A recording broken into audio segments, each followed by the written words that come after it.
It's your boy Purpose here. Today we want to watch a simple we'll react to a little video called Why Parasocial is Worse for Vtubers, which probably is gonna be actually exactly probably the same between real people like idols and like idol culture versus like real people. But we're gonna just check out see what it's all about and see if it's going to actually some arguments for VTubers being more, I guess, parasocial than real people. Let's see. Parasocialism. It's a one-sided relationship where a person knows so much about a particular content creator, influencer, fictional character, and in this case VTuber, and forms a certain kind of attachment towards them, while those figures knows nothing about that person. Those kinds of attachment depends on the viewer and content creator, be it familial, friendly, or romantic in nature. It is subtle, Lux. insidious, creeping up on people and developing without them not even knowing. One day they could enjoy a particular streamer, influencer, or VTuber, and the next they'll find their heart suddenly broken upon hearing those influencers might be in a relationship. While in most Well, reason why that could be like that could happen in the first place is more likely just due to one, you're kind of like figuring out more and more about this person, at least through like the interaction between the person, like gets viewer to the actual streamer slash content creator, where like it feels like you're making more of a bond between both people. When you try to create a bond that's one side, it's not like the actual streamer exactly knows everything about you, but you probably more about them, at least what they show on camera. It could come off that way. It's just like building a genuine friendship between one another. So when you have like a connection between like how of only seeing them through a screen, it's kind of like I know that person, and I know about all about them, know about all what they do and stuff like that. And then you have like you see like them have like certain actions, like okay, they start dating someone. It's like yo, it feels like a betrayal or a way to relate to people in general. Like it's kind of hard to relate because like it's not you. You're not like in that situation yourself. Where you're so it's kind of weird to relate to. But we'll keep going. most instances, people just unsubscribe or unfollow, or even the usual petty whining in some random image board or Twitter thread. Some instances can be so deranged and horrific, like committing suicide after their favorite characters die, or stalking, harassing, and scaring their favorite content creators their entire life. In recent years, parasocialism has been vilified by literally everyone. Some critiques and problems exaggerated, but often they parrot the same opinion. Parasocialism, bad. And in one way, I agree.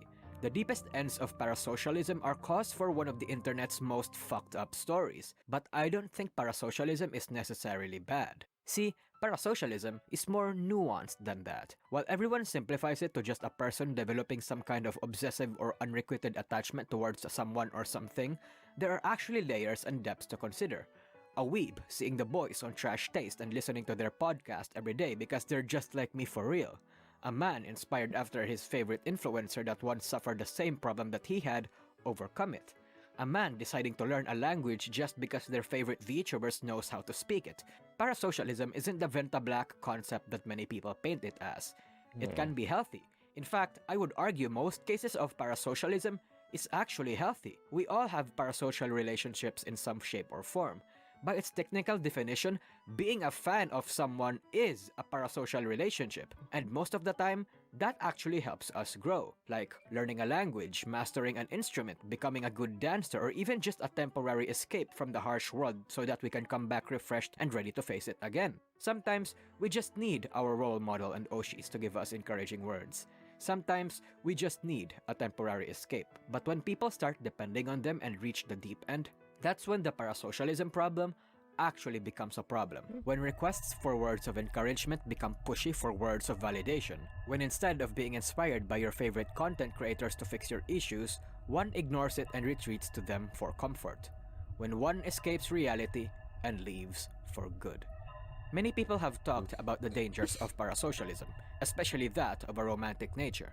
I'm not going to be one of them, though I did offer my opinion and that's going to be crucial for my overall message in this video. No, I'm here to answer another question that Okay. nobody seems to So have thank answered God. yet. Is the parasocialism problem for VTubers worse? But how do you even measure that? What is a base form of parasocialism? By worse, I don't actually mean the level of intensity, because parasocial fans going absolutely batshit crazy over their favorite influencers is not exclusive to VTubers. In fact, I actually Yeesh. think in terms of degree, the VTuber industry isn't that problematic. At least, compared to K-pop and Dream stans, they're way fucking worse. By worse, I mean how heavily the culture of VTubing not just revolves around it, but also needs it. Even more so than normal streaming communities. In fact, the industry banks on it, indirectly encourages it. However, this isn't exactly new. Tons of companies and industries like the K-pop industry, the American boy band culture, and the Japanese idol culture fosters and encourages parasocialism in all manners of depth, because it's the thing that draws in the money.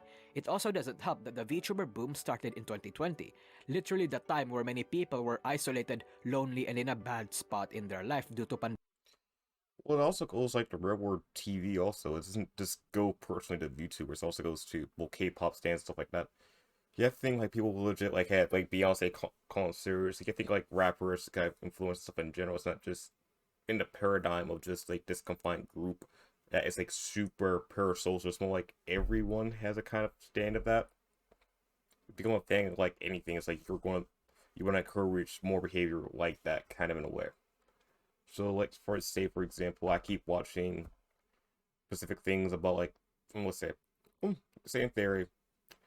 Someone likes doing said thing, but they saw like another person do it, so they start like exploring that option more. It kind of can encourage them to do it more and more often than not, which is like a good and bad thing. You see someone dancing all the time, you start like, oh, I want to start dancing a little bit. That's still like influence in that degree, but once it gets to a personal level, it's kind of where it gets a little kind of scary, where you take their word for like complete gospel, and that's kind of where it gets scary and stuff out. pandemic lockdowns. While the healthy part of parasocialism got these people to forget about their loneliness momentarily and eventually get back to their feet, the dangerous part is that now some people vicariously live off of these anime girls. But while parasocialism exists everywhere in the media, streaming communities in general Let's are brought that more up. prone to developing it, since viewers and fans actually have a line of direct communication with that person. Viewers share their vulnerabilities with the streamer.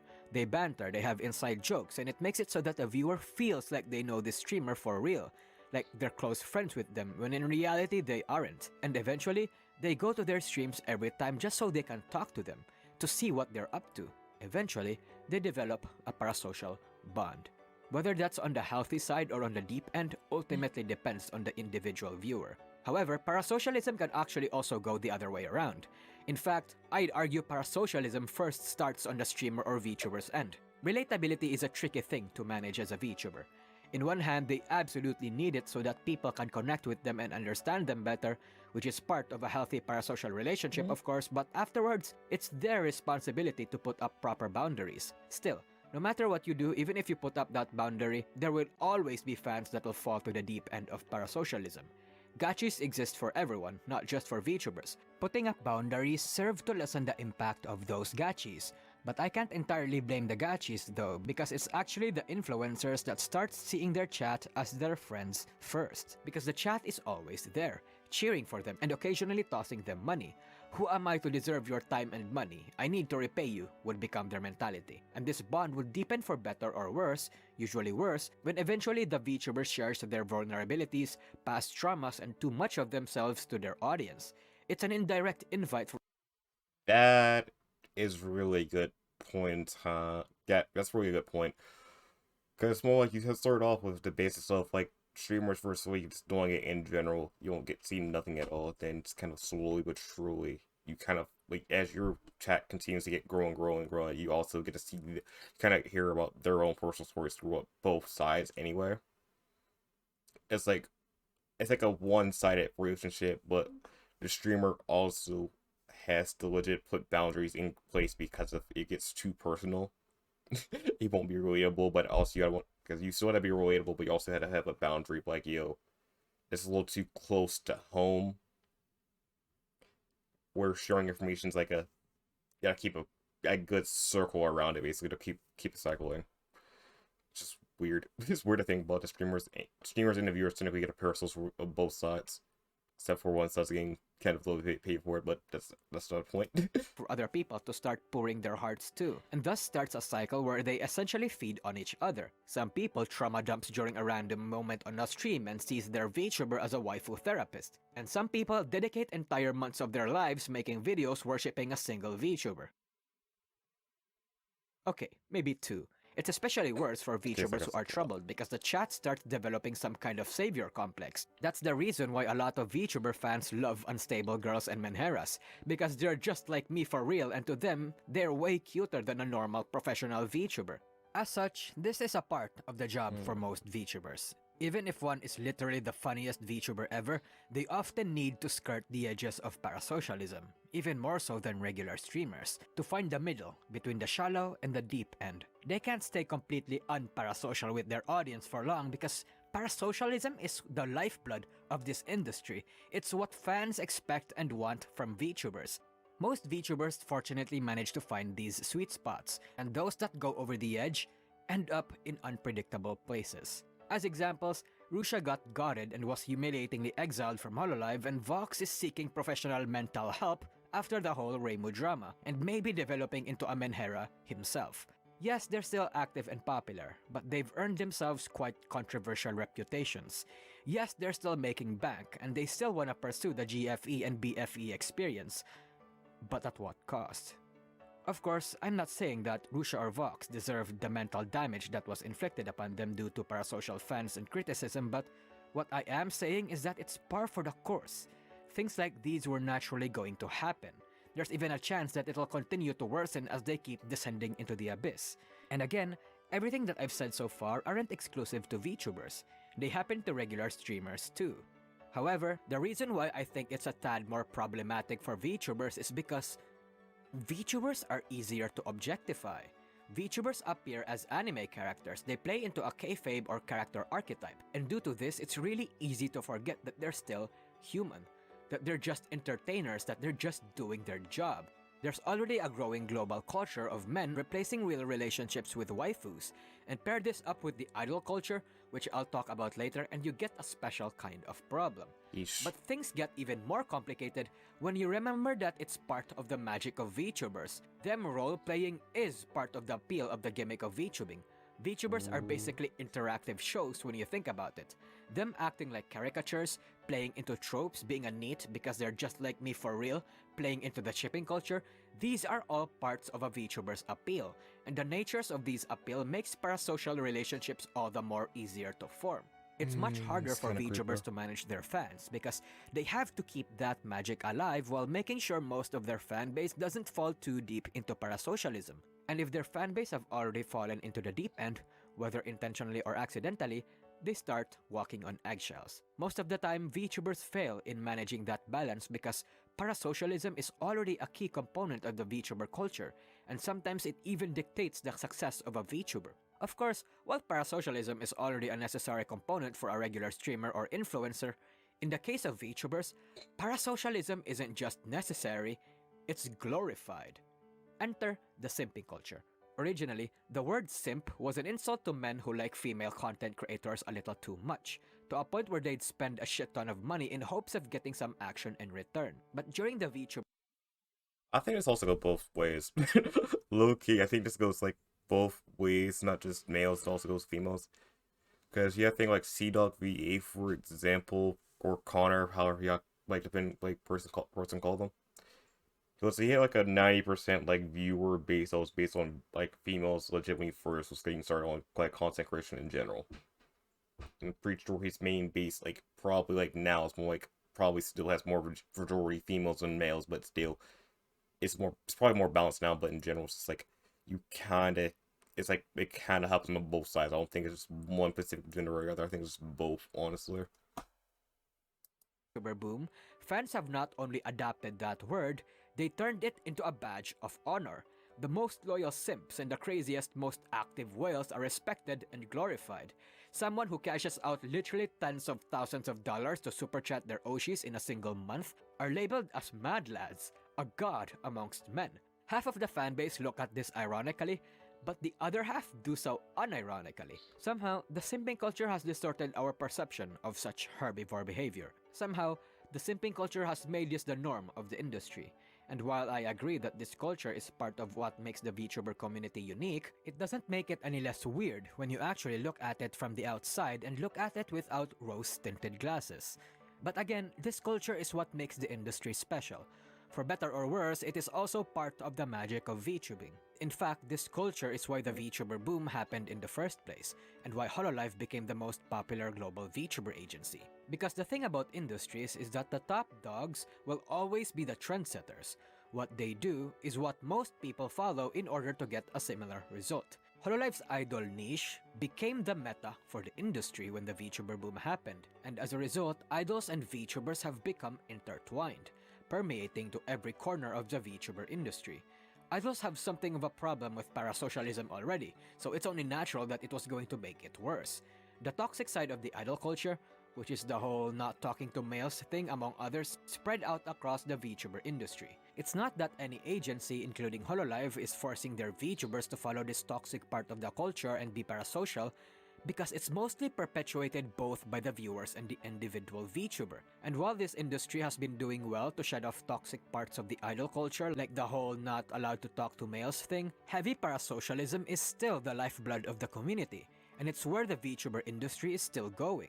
One thing that I've observed too is that the parasocial aspect of VTubing is worse for the eastern side of the industry than the western side. The Japanese, the Chinese, or really Asians in general are more prone to fall into the deep end of parasocial relationships, and as a result, they're the most loyal and profitable, but also the most volatile. There's a fine line between dangerous and healthy parasocialism. In fact, that's pretty much the point of this video, to find that line. To find that balance, both as a viewer or a streamer. Healthy parasocialism are healthy VTuber and fan relationships, when a VTuber knows that their chat are just their fans and not their friends. Appreciating them, but still... What is healthy in this day and age, honestly?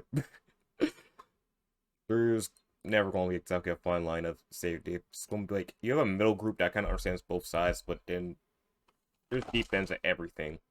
Like, even inside politics, so it's like, I don't think there ever will be a line that's too, like, the nuance are still safe. Like, a middle ground's going to be from no one follows. More like, the fans kind of follow the streamer's ideals and point of view in certain aspects. It kind of happens in every single side. Like, of course, you can have discussions and there's disagreements between chat to chat, but usually the influence that the streamer in person have in general could overtake that person's own thought and process.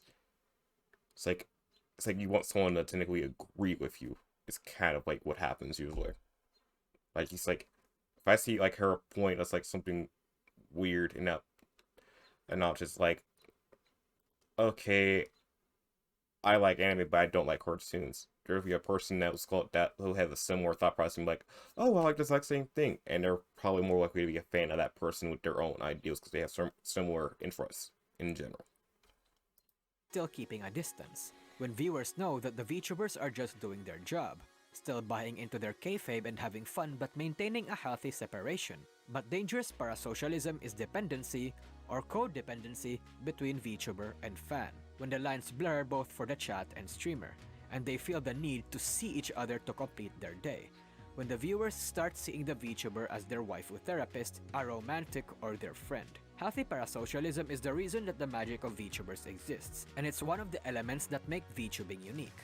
Enjoying your Oshis as cute anime girls doing cute anime things is one of the most unique experiences of online entertainment. But dangerous parasocialism is the horror of the VTuber community, as it can ruin entire fan bases, VTubers, and further damages the reputation of the industry. The moment you buy into the illusion too much and forget that these VTubers are just normal human beings doing their job as entertainers, is the moment you start to slip on the edge. The moment you stop being a fan and start seeing yourself as their friend or lover, is the moment you need to take a step back. All of us are parasocial towards someone or something in various degrees. But when you start substituting parasocial relationships for actual real relationships, realize that you're falling on the deep end.